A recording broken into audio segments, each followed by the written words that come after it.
Então, vou pedir para você botar em modo de apresentação, isso. Uma pergunta. As perguntas, você prefere que faça durante ou somente no final? Pode ser durante, não tem problema nenhum, que for mais cômodo para vocês. Para mim, não tem problema nenhum. Tá, ok. Então eu vou, como a gente está fazendo todas as palestras, se as pessoas não tiverem microfone, aliás, se as pessoas sinalizem primeiro no chat que vão abrir o microfone, a gente libera. E quem não tiver, faz a pergunta no chat, ou eu ou o Thiago, a gente entra no áudio e passa a pergunta. Tá ok? Obrigado mais uma vez, pode dar início. Beleza. Bom, gente, inicialmente eu gostaria de agradecer ao Tarcísio, que foi quem falou comigo primeiro sobre a palestra e fez o convite. Queria agradecer também ao Centro Acadêmico. Eu fui do Centro Acadêmico na minha época de aluno e eu sei o quanto é difícil, é árduo o trabalho de organizar uma semana acadêmica, então vocês estão de parabéns, é admirável o trabalho de vocês.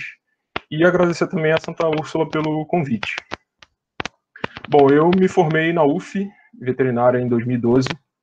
Fiz residência em Vigilância Sanitária no INCQS Fiocruz, de 2013 a 2015. Em 2015 eu entrei no mestrado, também em Vigilância Sanitária, no INCQS.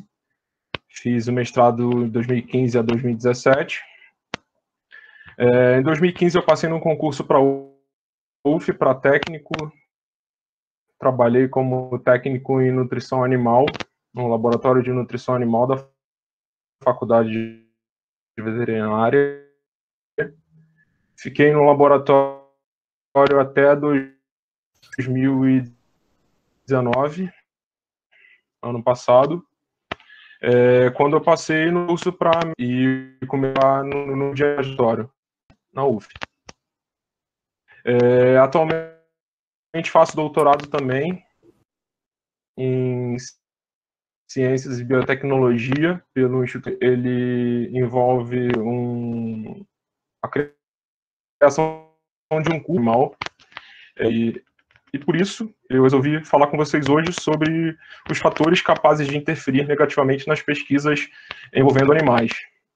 É um assunto bastante importante, porque vocês vão ver no decorrer da apresentação que são vários os fatores, e isso pode interferir de forma bastante negativa e atrapalhar totalmente um experimento que envolva animais.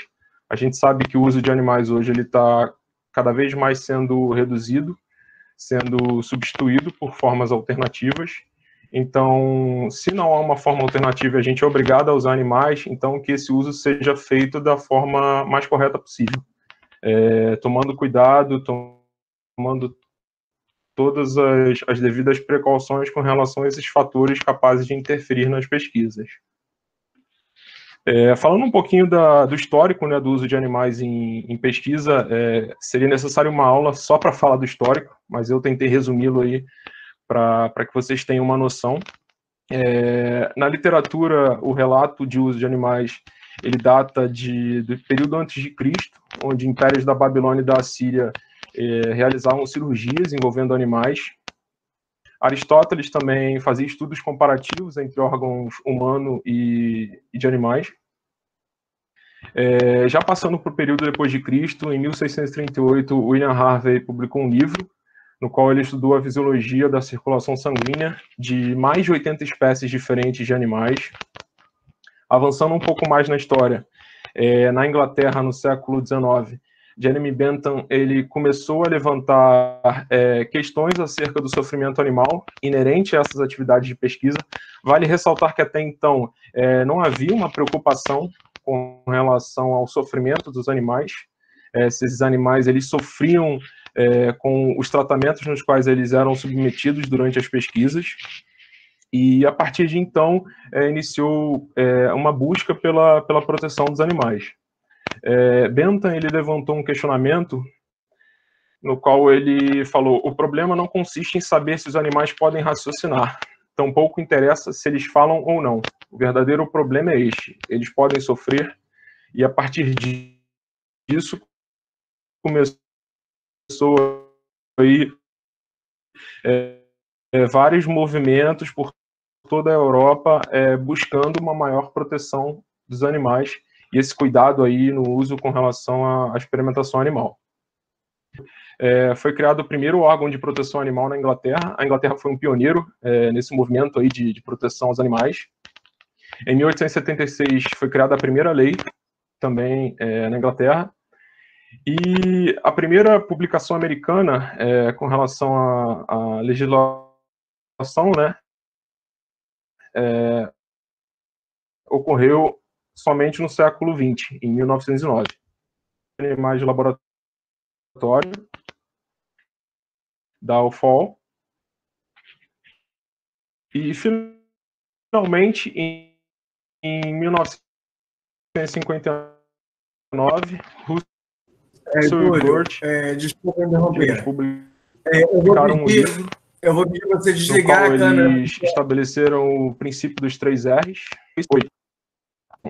Eu vou pedir você desligar a câmera porque está dando instabilidade no áudio. Não, desligar a sua câmera. Porque está dando instabilidade no áudio. E aí Só um minuto. Pode ser que melhore um pouco.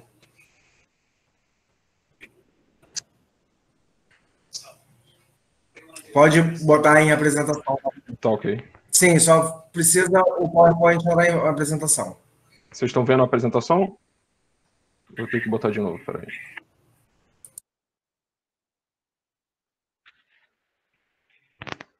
Voltou. Obrigado. Voltou?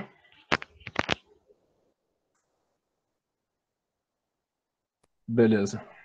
Nada. Burt, eles publicaram, né, o princípio dos 3 R's, que seriam Replacement, Reduction e Refinement. Traduzindo para o português, são 2 R's e 1 S, que seria a substituição, a redução e o refinamento.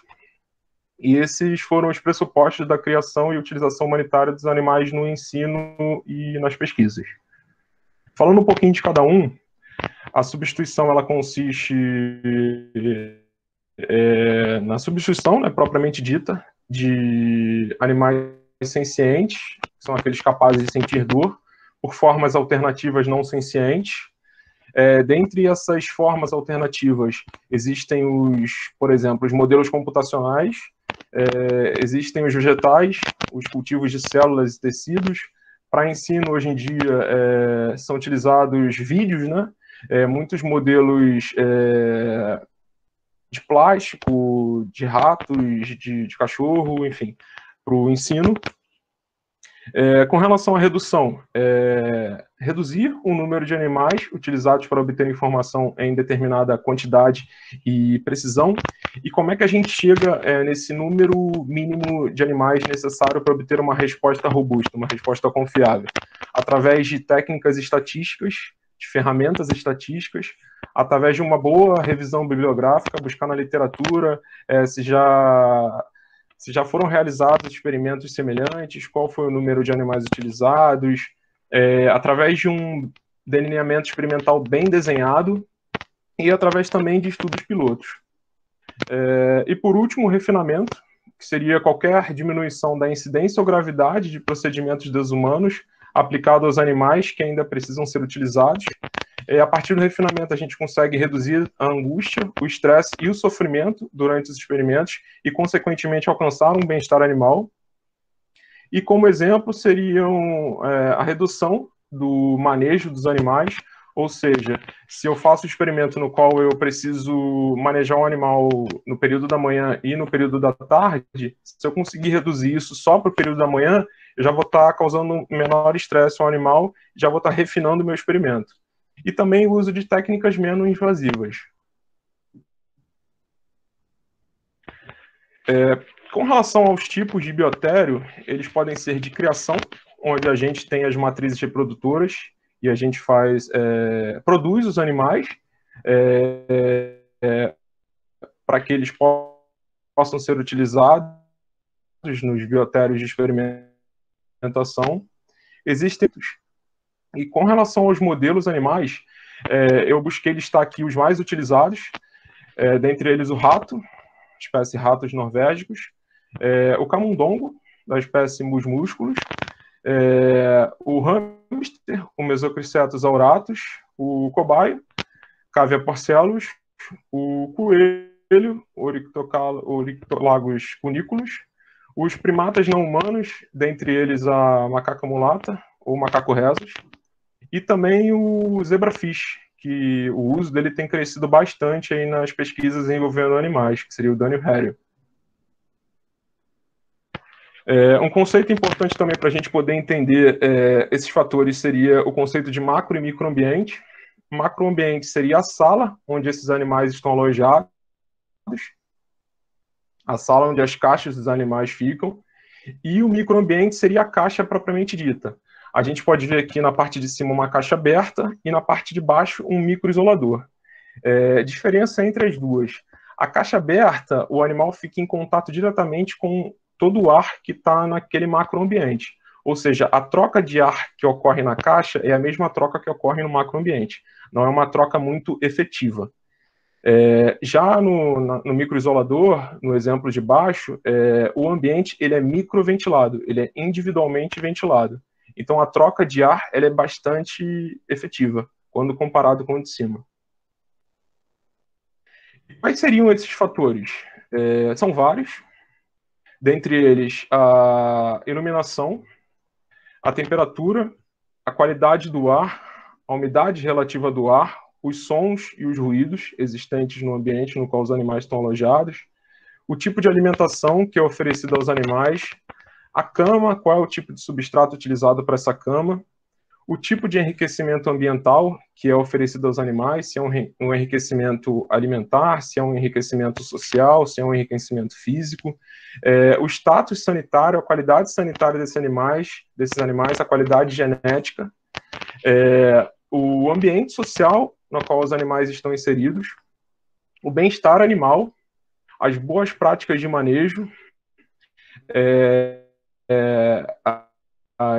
os procedimentos no qual esses animais são submetidos durante a experimentação e a equipe que está envolvida na lida diária com esses animais e também nas atividades experimentais. Eu busquei falar um pouquinho de cada um para que vocês possam entender um pouco deles. Com relação ao fotoperíodo, a iluminação, normalmente esses animais eles são submetidos a 12 horas de claro e 12 horas de escuro. É importante que seja medida a intensidade dessa luminosidade e também o tempo de fotoperíodo.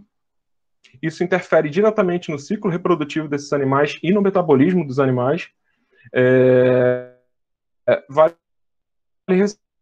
ressaltar que, normalmente, a maioria dos experimentos são com roedores e esses animais têm hábitos noturnos.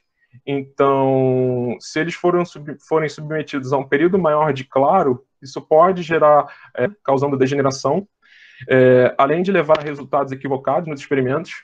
É importante ressaltar também que animais albinos, eles podem desenvolver um quadro de retinopatia fototóxica se eles forem submetidos a uma alta intensidade de luz, mesmo que seja respeitado essas 12 horas de claro, e se for um período maior de claro também. Com relação à temperatura, é preconizado de 20 a 26 graus para roedores e de 16 a 22 graus para coelhos. Essas temperaturas elas estão listadas na resolução 15 do CONSEA. O CONSEA é o órgão que regulamenta as atividades envolvendo animais, o Conselho Nacional de Controle e Experimentação Animal. O CONSEA é vinculado ao Ministério da Ciência e Tecnologia. Com relação às variações de temperatura, se esses animais forem submetidos a uma temperatura abaixo do que é preconizado, isso pode gerar um aumento na ingestão de alimentos para que eles consigam suprir o seu metabolismo diário, né, normal. Pode levar ao desencadeamento de estresse e também uma redução da resposta imune. Se caso esses animais eles forem submetidos a uma temperatura acima da que é preconizada, isso pode levar a um aumento da frequência cardíaca e respiratória, um aumento da sudorese, alterações dos níveis hormonais, diminuição da ingestão de alimentos, uma baixa produtividade animal, uma baixa atividade corporal e também o estresse.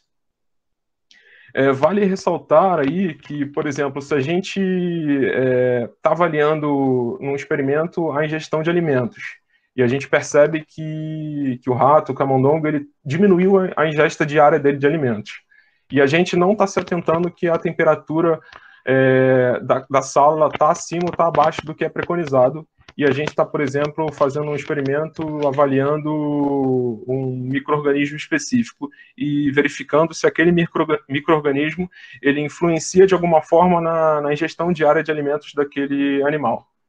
Se ele diminuiu ou se ele aumentou aquela ingestão e a gente não está levando em conta a temperatura, isso pode gerar um viés na sua pesquisa. A alteração da temperatura pode estar alterando a ingestão diária de alimento dele e você está entendendo que aquilo é uma resposta ao micro-organismo. Os neonatos, a gente precisa ter um cuidado maior com eles, porque eles não conseguem controlar a temperatura corporal deles, como os adultos. Então, a gente precisa oferecer uma maior quantidade de cama, por exemplo, dentro da gaiola, para que eles possam manter a temperatura corporal até atingir a fase adulta, até ser feito o desmame. Existem também preferências com relação ao sexo, idade, espécie, linhagem. Então, se a temperatura na sala está respeitando esse intervalo preconizado pelo CONSEA, mas eu tenho uma linhagem de rato, por exemplo, que ela precisa que ela fica mais confortável numa temperatura maior, então eu preciso colocar dentro da caixa ali um pouco mais de cama ou algum item de enriquecimento para que ela se sinta mais quente. Então essas outras ferramentas precisam ser analisadas para que a gente possa gerar sempre um conforto maior para os animais. E o estresse térmico, óbvio, vai gerar alterações nos índices de monitoramento. Normalmente a gente monitora através de termoigrômetros, que avaliam tanto a umidade quanto a temperatura, e existem biotérios que são automatizados, então eles têm um controle autônomo dessas variantes. A gente preconiza a faixa de 40% a 60%, também está contida na resolução normativa número 15. A umidade, ela é produzida, o vapor d'água ele é produzido constantemente através da respiração e da evaporação da urina, e dentro do microambiente, ou seja, dentro da caixa, seja ela aberta, seja ela fechada, a umidade vai ser sempre maior, então a gente tem que sempre levar isso em conta. A baixa umidade, ela pode levar a problemas respiratórios, ao ressecamento das mucosas, ao aparecimento de lesões como o ringtail. Eu trouxe aqui embaixo 2 fotos de animais com o ringtail. Dependendo do grau, ele chega a ter perda de pedaços da cauda mesmo. É bastante feio o quadro, é bastante grave, e a gente consegue resolver isso apenas com controle da umidade. Então é por isso que é tão importante a gente conhecer e controlar esses fatores capazes de interferir no bem-estar desses animais. E também o aumento da umidade, ele também pode levar a problemas respiratórios, dificulta a dissipação do calor pelos animais e também leva a uma maior produção de amônia. A amônia é um grande problema, que eu vou falar um pouquinho dela mais para frente. Eu trouxe esse trabalho no qual os autores eles utilizaram fêmeas de camundongo de 8 a 12 semanas, das linhagens Balbi-C e C57 Black 6.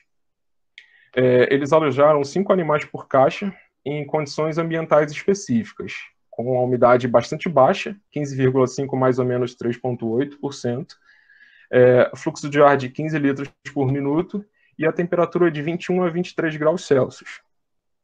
E eles avaliaram os animais por 7 dias e avaliaram a produção de lágrima. Para avaliação da produção, eles utilizaram esse teste do fio vermelho de fenol. Esse teste é utilizado em humanos também. Eu trouxe aqui um exemplo com um cobaia. E como resultado do experimento, eles observaram que nessa umidade, os animais eles tiveram 1,9 de produção de lágrima, com essa variação no dia 0, No dia 3, a essa umidade, ele já houve uma queda, uma redução para 1,4, e no 7º dia, 0,9. E no Black 6 ainda foi pior. No dia 0, eles aferiram 1,7 milímetros de produção de lágrima, 0,9 no dia 3 e 0,4, mais ou menos 0,2 no dia 7. E a gente sabe que quando a gente reduz a produção de lágrima, isso é um fator predisponente para o desenvolvimento da ceratoconjuntivite seca. Com relação à qualidade do ar, o CONSEA ele preconiza de 15 a 25 trocas por hora. Existem 2 tipos de ventilação, como eu mencionei anteriormente. A ventilação geral diluidora, onde a ventilação é feita na sala, onde os animais estão alojados, e a ventilação microambiental, onde a ventilação é feita individualmente em cada uma das caixas. Óbvio que a ventilação geral diluidora ela é menos eficiente, ou seja, os animais eles vão ficar expostos a um maior nível de poluentes, dentre eles poeira, né, pó, a amônia e o gás carbônico. E como eu já falei, a ventilação microambiental ela promove um controle mais eficiente desses poluentes, só que a gente tem que atentar para o controle que ela causa ciliostasia, aumenta a taxa de deposição de partículas na traqueia e pode levar a um aumento da ocorrência e severidade da micoplasmose murina.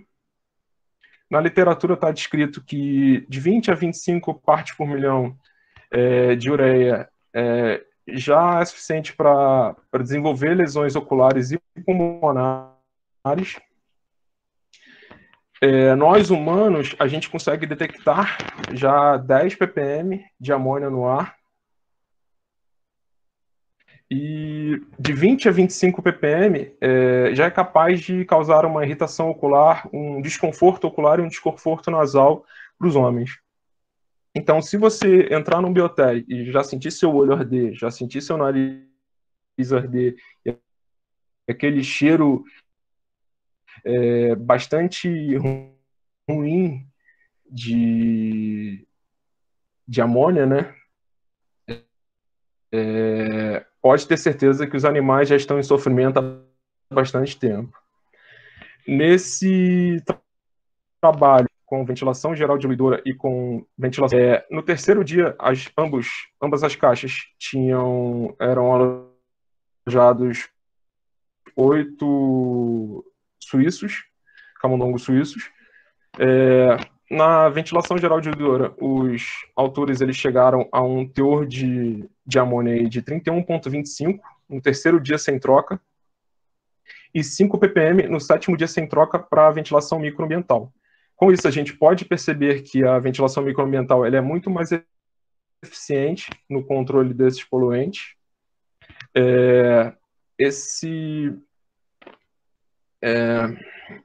intervalo de troca, a qualidade da cama, ela precisa ser o suficiente para que ela consiga segurar esse nível de amônia em valores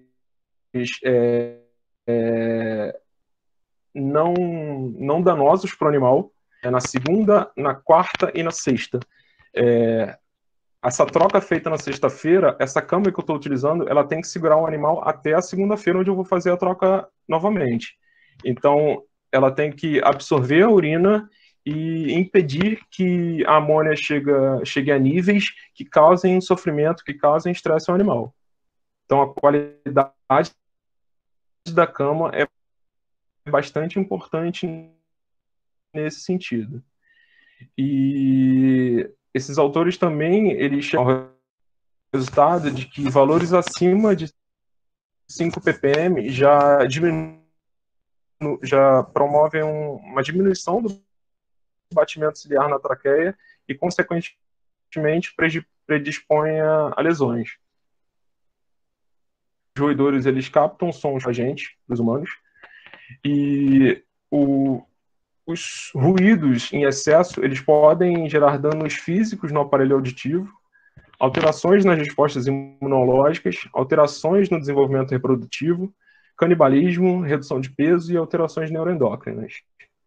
É importante que a gente tenha atenção com relação aos equipamentos que são utilizados no biotério.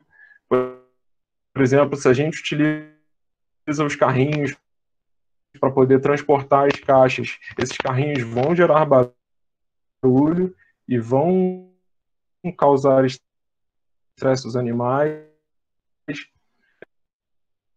O fluxo laminar, onde a gente faz a troca das caixas, o fluxo laminar, normalmente ele faz barulho, então esse barulho também pode ser incômodo para os animais. Eu trouxe também as frequências pela cobaia e a faixa captada pelos humanos, mostrando aí que esses animais eles captam sons que a gente normalmente não ouve. Então, de repente está um barulho gigantesco para eles, mas para a gente está como se fosse tudo muito normal. Então, é preciso que a gente também se atente com relação a isso. Com relação às boas práticas de manejo, essas fotos elas foram cedidas pela Desenir, é uma colega nossa lá do NAU. Todas as espécies de animais, eles têm uma forma correta de serem manejadas, de serem retiradas das caixas, seja para fazer a troca, seja para ser transportada para alguma bancada. Então, é preciso que a gente utilize sempre a forma mais adequada para cada espécie, para que isso não cause um desconforto, não cause estresse, não machuque o animal. Coelho, principalmente, nunca pegar pelas orelhas. Existem formas corretas de pegar o coelho, de transportar, seja para distâncias curtas, seja para distâncias longas. Nessa foto aqui de cima, onde a gente vê um camundongo, a gente da caixa suja e levar um animal para a caixa limpa, utilizando esses itens de enriquecimento, é uma forma bastante viável e interessante para o animal. Uma forma correta aqui de manuseio do rato. E também, nessa outra foto aqui de cima, a gente junta as duas mãos na forma de concha e consegue pegar o animal, retirar o animal de forma bastante confortável da caixa e levar para outra caixa. Então, são métodos bastante utilizados lá pelos profissionais do NAU e são formas bem aceitas pelos animais. Essa foto aqui eu trouxe como curiosidade de um recém-nato, onde a gente consegue observar essa mancha branca, né? Isso aqui é leite. Então, quando o animal, uma fêmea, por exemplo, tem um número de crias muito grande e a gente não sabe se todas estão conseguindo mamar direito, a gente consegue observar através dessa mancha de leite aqui no abdômen se aqueles animais estão sendo alimentados corretamente. Então eu trouxe só a título de ilustração mesmo, para vocês verem, que também é uma rotina de manejo diário que a gente faz. O bem-estar animal, que é o objetivo sempre, né, do nosso trabalho. Existem formas aí da gente conseguir assegurar esse bem-estar, seja controlando todos os fatores, ou seja, utilizando itens de enriquecimento ambiental. Aqui eu trouxe essa caixa aqui cheia de brinquedos. A gente vê o camundongo ali bastante feliz, né? E tem os itens que a gente usa normalmente no ambiente experimental, no ambiente de criação, dentro de um biotério de criação, onde são essas caixas de acrílico. Lembrando que todo item que a gente usa para enriquecimento ambiental, ele precisa ser esterilizado, né, autoclavado, então a gente precisa utilizar materiais que sejam autoclaváveis, para que não leve nenhuma contaminação biológica para dentro da colônia. Aqui, nessa foto de baixo, a gente costuma utilizar essas máscaras que foram utilizadas pelos profissionais mesmo. A gente pega as máscaras e autoclava e usa como forma de enriquecimento. A gente também costuma utilizar toucas. E nessa foto aqui da direita, um tipo de enriquecimento nutricional, onde a gente vê os pellets aqui de ração e também grãos de milho, grãos de girassol, que foram oferecidos ao animal para que ele tivesse um estímulo alimentar diferente daquele tradicionalmente oferecido diariamente. Com relação aos procedimentos veterinários, né, diários ou dos pesquisadores, enfim.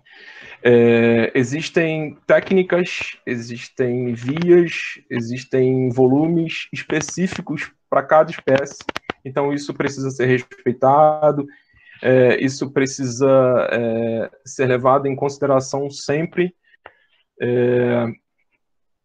Na UF, lá, a gente busca sempre conscientizar, né, os pesquisadores de que os veterinários precisam sempre estar presentes, seja para fazer ou para supervisionar as coisas.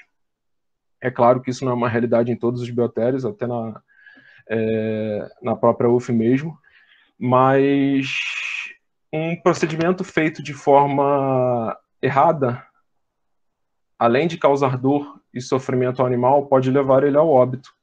Então, é bem importante que todos esses padrões, esses pré-requisitos sejam respeitados. E com relação à equipe, o treinamento ele deve ser constante, ele deve acontecer de forma rotineira. Todos os profissionais envolvidos, sejam eles os técnicos, sejam eles os alunos de iniciação científica, os alunos de pós-graduação, os próprios pesquisadores, todos têm que ser treinados constantemente, para que eles saibam da existência dos fatores, para que eles saibam como controlá-los, para que eles conheçam as espécies com as quais eles estão trabalhando, saibam o que é um comportamento anormal naquela espécie, saibam detectar sinais de dor, para que os animais não sofram e para que a gente consiga alcançar o bem-estar animal. Eu trouxe outros exemplos também de trabalhos. Nesse aqui foram avaliadas a qualidade do ar e as camas utilizadas. Eles utilizaram camundongos da linhagem C57 Black 6, fêmeas, e no experimento eles usaram 5 animais por caixa. Como eu falei, a cama ela é importante para a absorção da urina. Isso diminui a produção de amônia durante os intervalos entre as trocas. A amônia, sabe-se que ela já causa alterações a nível do sistema respiratório. Nesse trabalho, eles utilizaram 4 tipos de cama e eles utilizaram gaiolas abertas, nas quais os animais ficaram alojados durante 7 dias, e gaiolas ventiladas individualmente, nas quais os animais ficaram alojados durante 14 dias, e foram feitas observações diárias para mensuração aí da concentração de amônia. E para a cama, quem não sabe, quem nunca viu, esse substrato aqui que a gente coloca no fundo da gaiola. Normalmente a gente usa uma navalha, mas como vocês vão ver aí no slide seguinte, nesse trabalho dos Estados Unidos, eles utilizaram 4 tipos diferentes de cama. Isso varia muito de acordo com a região, né? Nesse trabalho, eles utilizaram a polpa de madeira reciclada, a espiga de milho irradiada, as lascas de madeira de álamo e o jornal reciclado. Nos animais alojados em caixas abertas, tanto a espiga de milho quanto as lascas de madeira de álamo e o jornal reciclado, eles apresentaram um comportamento bastante semelhante. O teor de amônia ele se mostrou constante durante os 7 dias de observação. Já a polpa de madeira reciclada, no 7º dia, o teor de amônia dentro da caixa, ele chegou a 267 partes por milhão. Não sei se vocês lembram nos slides anteriores que eu mostrei que de 25 a 35 os animais já têm um desconforto absurdo. Nesse trabalho chegou a 267 partes por milhão de amônia utilizando esse tipo de substrato para cama, a polpa de madeira reciclada. Nesse tipo de caixa, a caixa aberta, onde tem a ventilação, utiliza a ventilação geral da sala, né? Ventilação geral diluidora. E esses animais, no 7º dia, eles foram sacrificados e foi feita a histopatologia.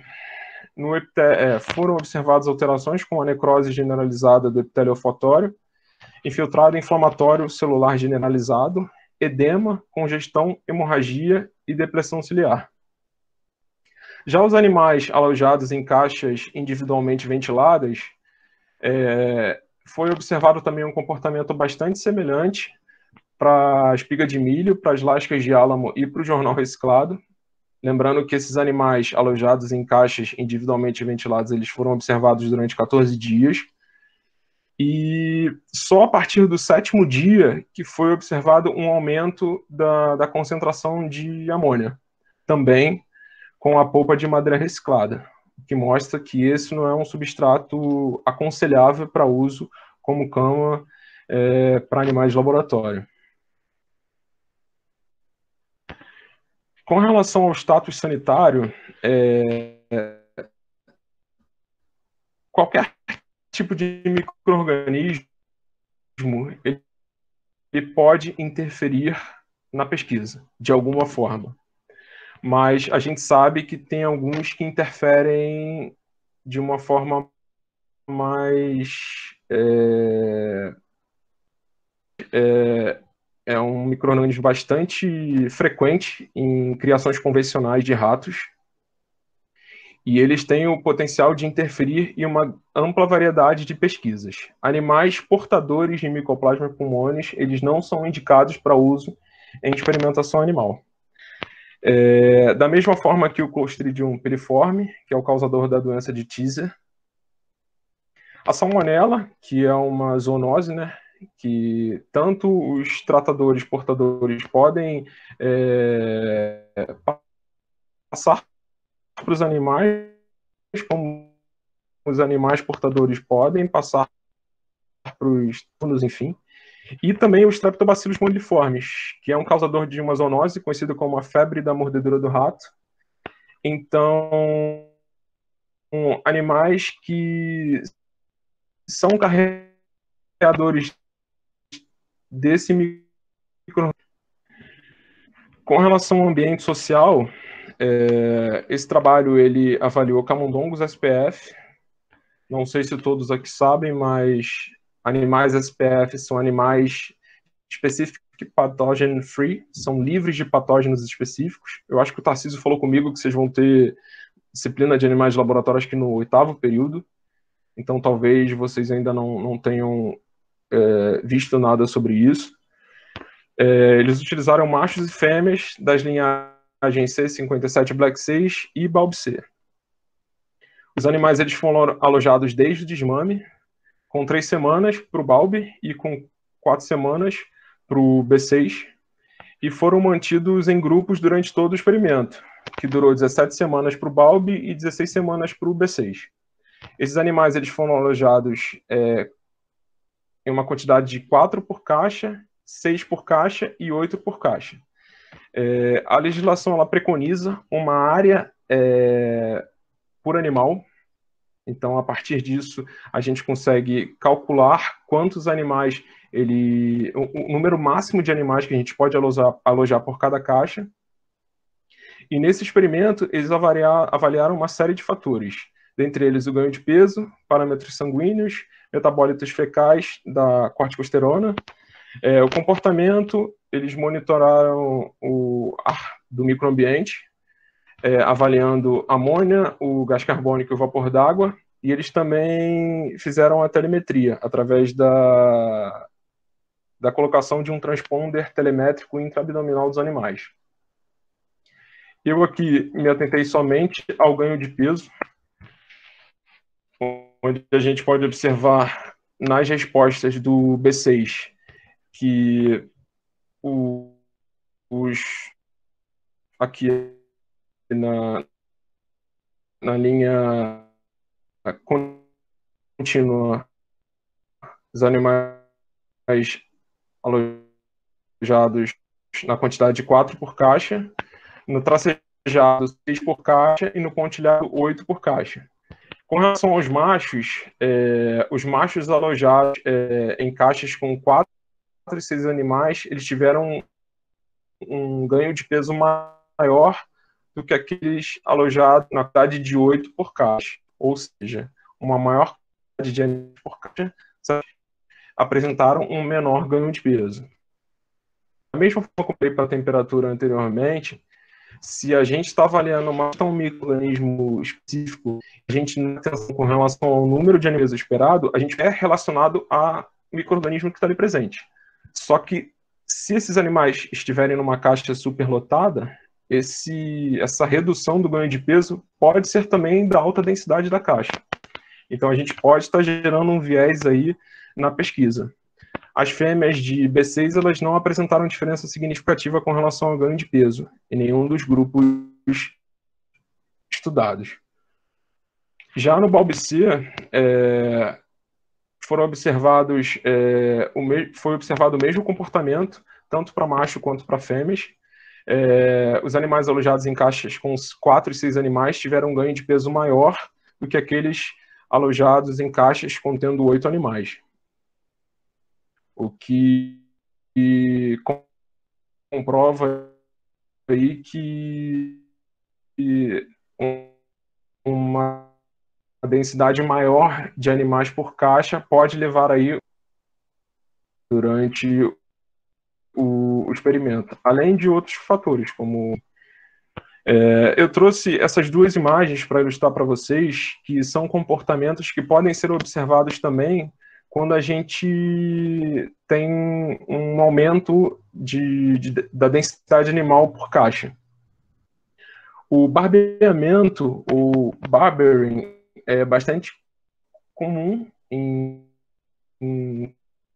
camundongos que estão submetidos aí a situações de estresse.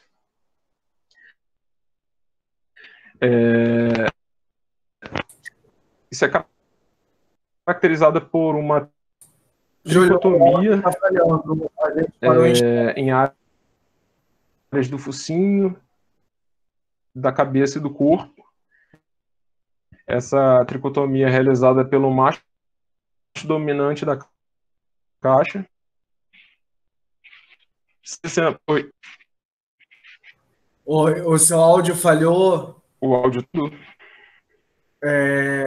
A gente ouviu o estresse, depois macho da caixa. Voltou. Tá voltando, voltou. Tá me ouvindo? Sim, sim, sim.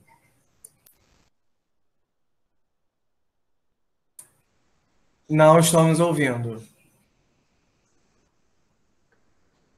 Ficou mudo.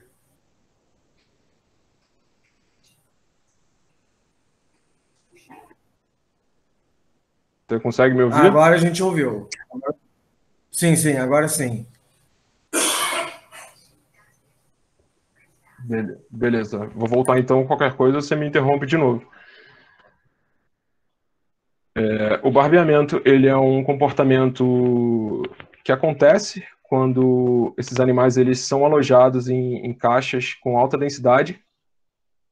É um comportamento caracterizado pela tricotomia em áreas do focinho, da cabeça e do corpo. Essa tricotomia ela é realizada pelo macho dominante daquela caixa em situações de estresse. Se a gente tirar esse animal dessa caixa e não resolver o problema da densidade, um outro macho vai se tornar o dominante e esse comportamento ele vai ocorrer novamente. Então a gente precisa se atentar a esse número máximo de animais que podem ser alojados por caixa. E em ratos também, um outro comportamento bastante comum quando os animais estão submetidos a situações de estresse e de dor é a cromodacriorreia, que é essa deposição de pigmento de coloração vermelha, a porfirina, ao redor dos olhos e ao redor das narinas. Isso também é bastante comum, como eu disse, em ratos, quando esses animais são submetidos à situação de dor e estresse. Com relação ao enriquecimento ambiental, eu trouxe aqui duas definições.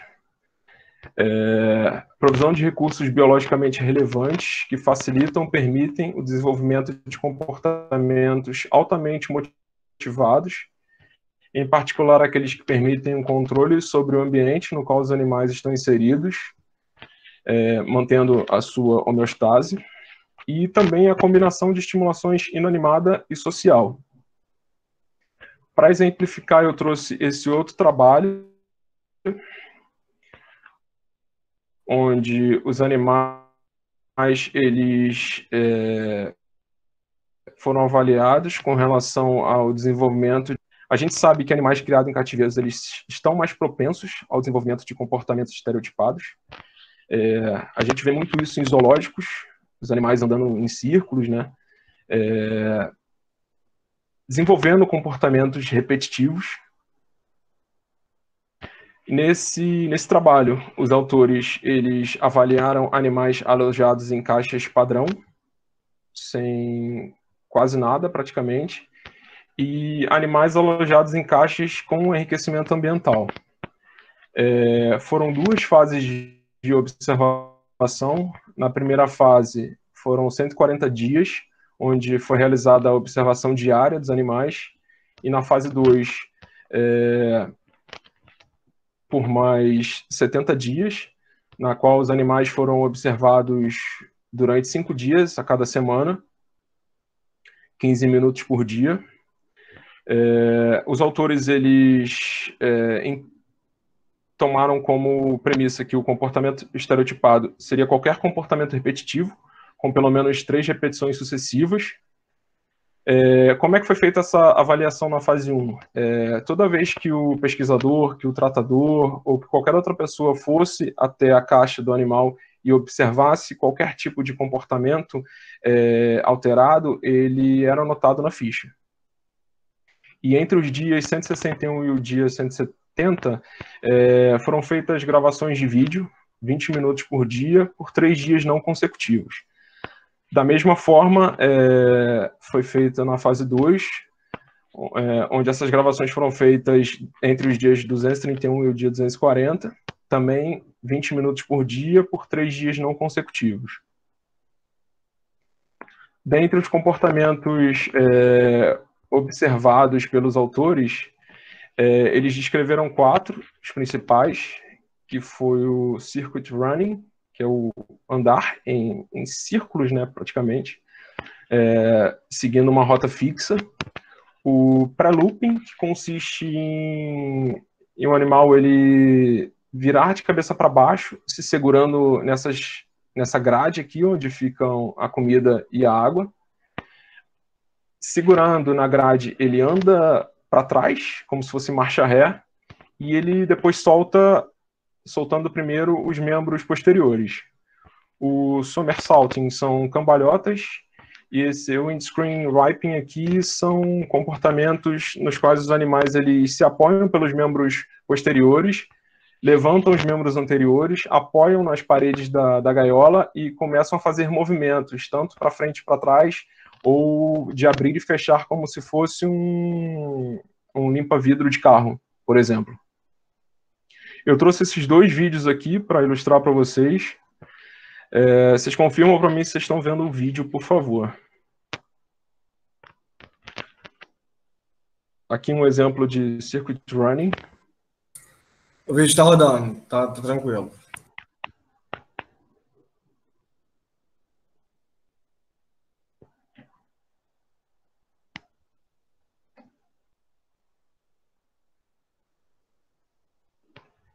Vocês vão ver que daqui a pouco eles vão fazer os 2 juntos. O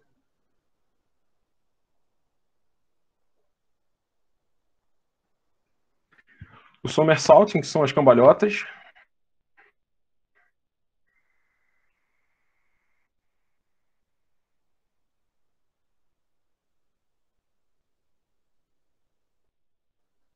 Vocês podem perceber aqui que a caixa não tem quase cama nenhuma e ambas, né, estão sem nenhum tipo de enriquecimento, seja ele observado pelos autores do trabalho. Em cinza aqui são os animais que primeiro foram alojados. Uma coisa que eu esqueci de falar. Nessa primeira fase, os animais, um grupo foi alojado em caixas enriquecidas e um outro grupo alojado em caixas padrão. Na segunda fase, ambos os grupos foram alojados em caixas padrão, tanto previamente alojado em caixa enriquecida, quanto o segundo grupo que antes estava em caixa padrão e permaneceu em caixa padrão. Nessa primeira fase aqui, com relação ao percentual de comportamentos estereotipados, os animais alojados em caixas enriquecidas, eles tiveram aí aproximadamente uns 15% de percentual de estereotipias. Já os animais alojados em caixas padrão tiveram aí quase que 60%.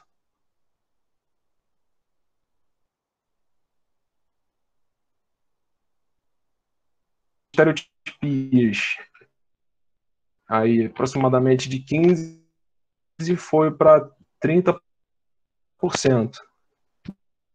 Mesmo assim, quase que a metade dos animais que estiveram todo o experimento alojados em caixas. Eu trouxe aqui esse outro vídeo que mostra caixas enriquecidas.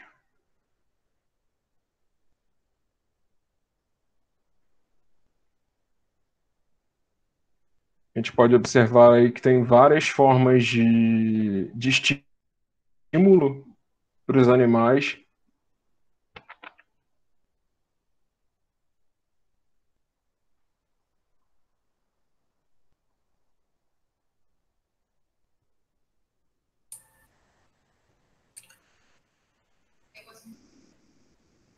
Júlio, se você estiver falando alguma coisa, a gente não está ouvindo.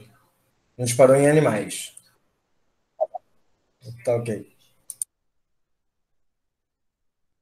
Não estou falando nada, não.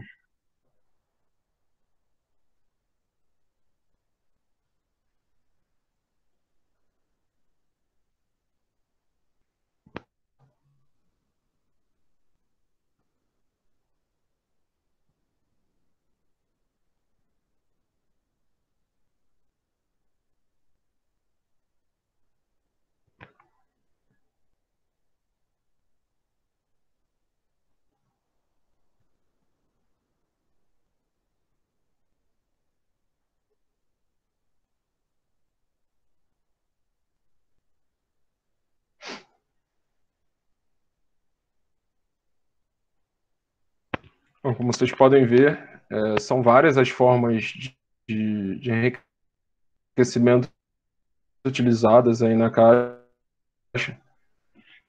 Então, os animais, eles não ficam com aquela monotonia constante, né? Tem várias formas aí de distração para que, de alguma forma, eles possam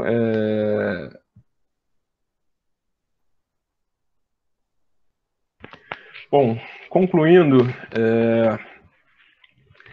é importante que a gente, antes de mais nada, quando a gente pensa em fazer algum tipo de experimento que envolva o uso de animais, a gente precisa planejar isso da melhor forma possível, da forma mais detalhada, criteriosa,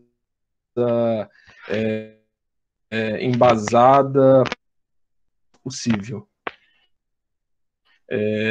Beleza. Eu estou com o meu experimento totalmente delineado, escrito, todas as fases,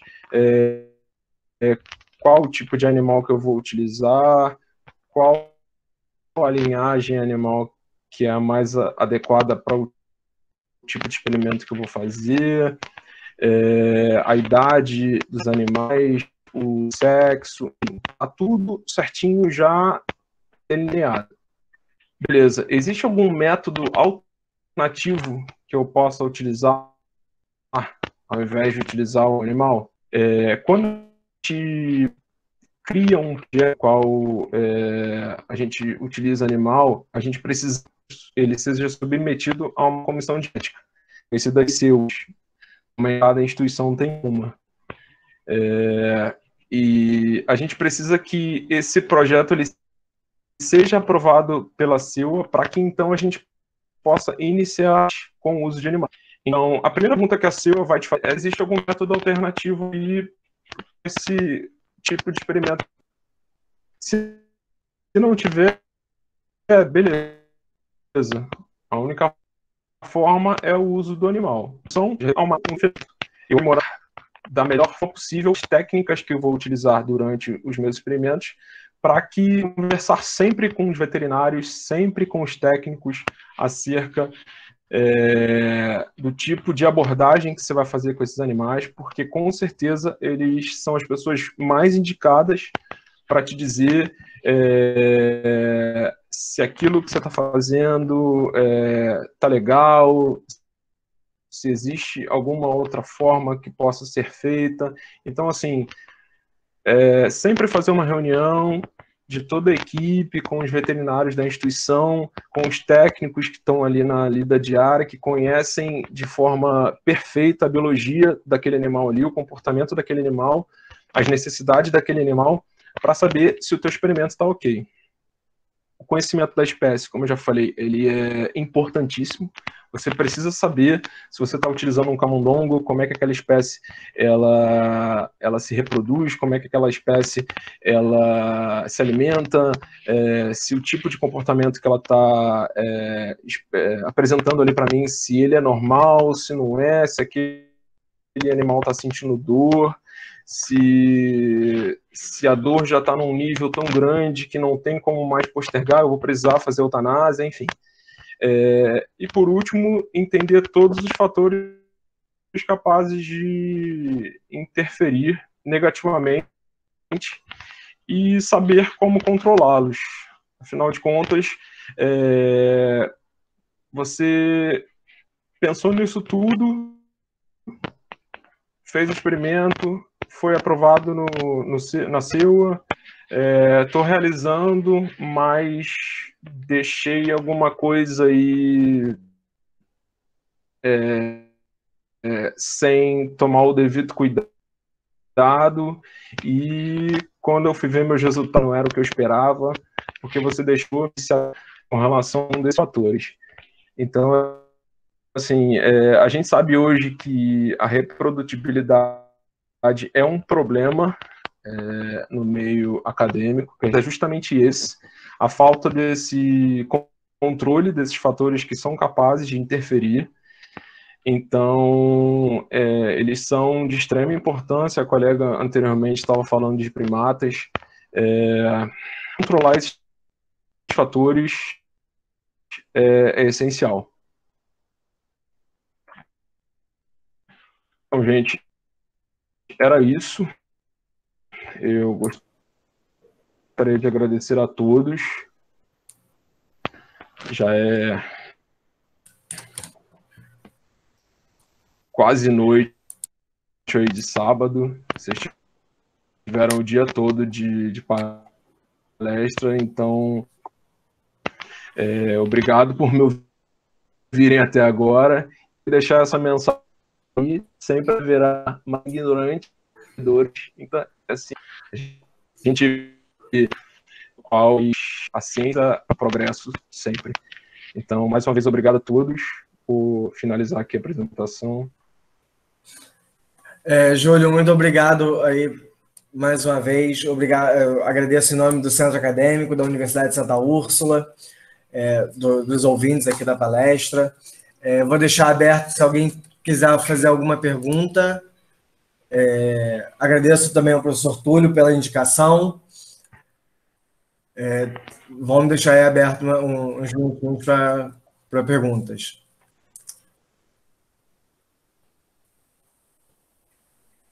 Quem tiver pergunta, que quiser abrir o microfone, pode fazer.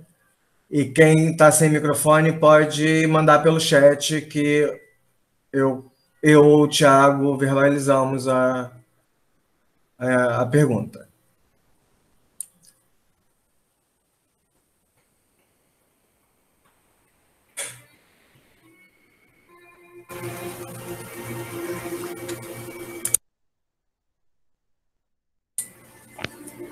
Ninguém? Ninguém tem dúvida nenhuma? Tem. Diga, Conceição. Boa noite. Em relação até o que a gente está passando da pandemia e tudo, você que está por dentro de mexer com os animais, de fazer os testes,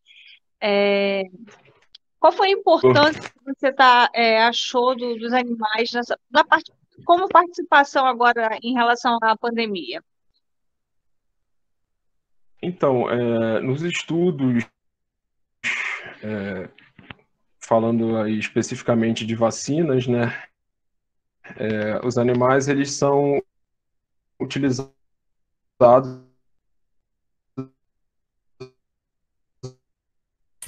Seu áudio está falhando, Júlio. A gente não conseguiu ouvir. Fase que a gente tenha. Bom, deixa eu fechar a câmera. Ver se melhora. Melhorou. Eu acho que deu uma melhorada.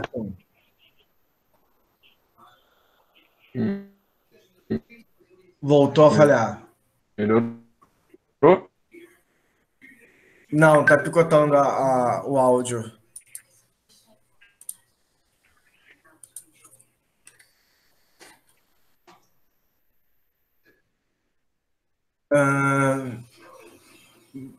Eu acho que agora tenta responder de novo, porque eu acho que agora vai melhorar.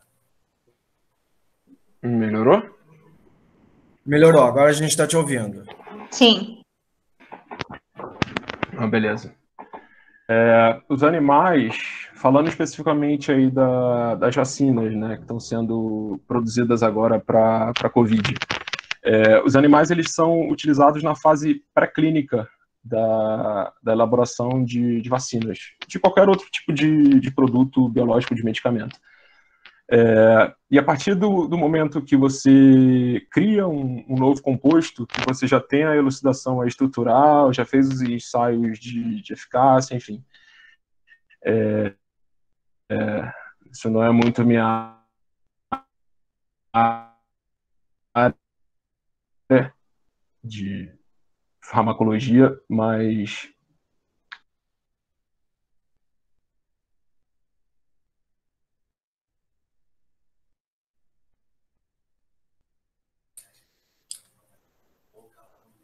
Júlio, o áudio falhou de novo. Acho que o Júlio caiu.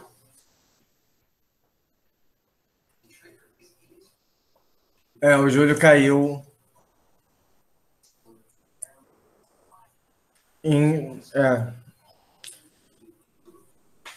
Vou tentar mandar uma mensagem para ele informando que eu não sei nem se ele conseguiu, se ele vai estar vendo que a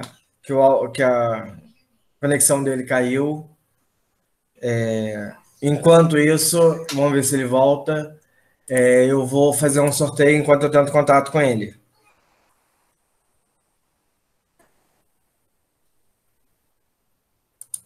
Aquele mesmo esquema do dia todo, sorteador.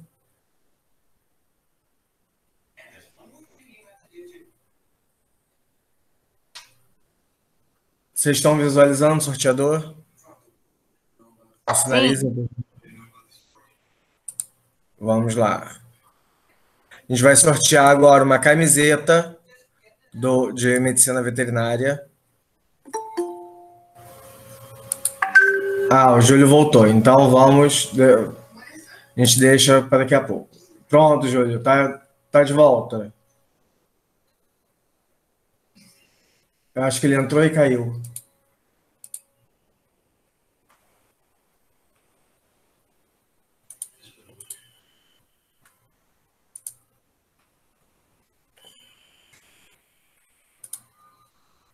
O Júlio entrou e caiu novamente.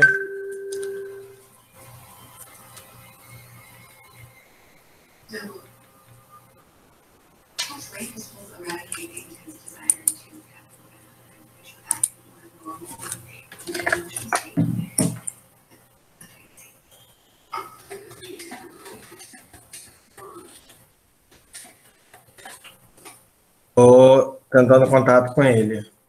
Então vamos lá. Enquanto isso, deixa eu mostrar para vocês a camiseta. A camiseta vai ser essa.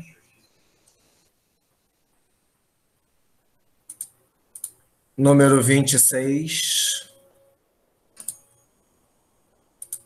Número 26 é o Walter. O Walter não está online.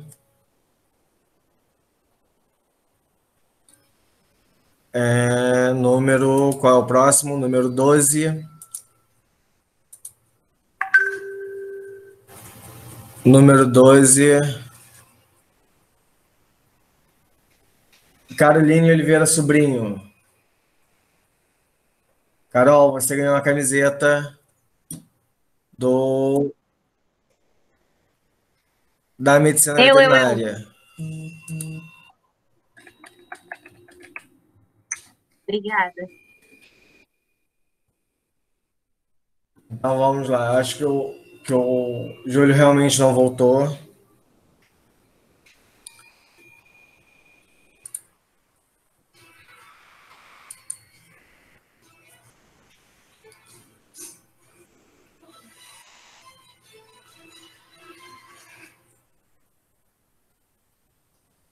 Estou tentando contato com a doutora Isabel entrou. Boa noite, doutora. Boa noite. Estão me ouvindo? Estão me vendo? Sim. Como é que tá? Tudo sim? Tudo sim. Primeiramente, okay. Eu já vou só pedir a senhora um momento, porque o nosso palestrante anterior caiu, ele estava respondendo uma pergunta. O Júlio... Sem problemas. Oi, Júlio. Desculpa, eu tive que voltar pelo celular, porque a internet não voltou de jeito nenhum. Sem problema nenhum. Vamos só terminar a resposta da sua pergunta, e aí a gente vai dar início à palestra da doutora Isabel. Tá então, ok? Respondendo a Conceição, né? Isso. O uso de animais, principalmente falando agora do Covid, da produção de vacinas, eles são utilizados na fase pré-clínica. Então, a partir do momento que a gente consegue chegar numa vacina propriamente dita, né, num composto, a gente precisa testá-lo em algum animal antes de passar os testes para a fase clínica, que são os testes feitos em humanos. E os animais são muito importantes nessa etapa, porque qualquer resposta adversa àquela esperada inviabiliza o uso daquela vacina, né? Então, por isso que os animais eles são tão importantes na elaboração e na aprovação desses compostos, e agora no Covid, que está tão em pauta aí no nosso dia a dia.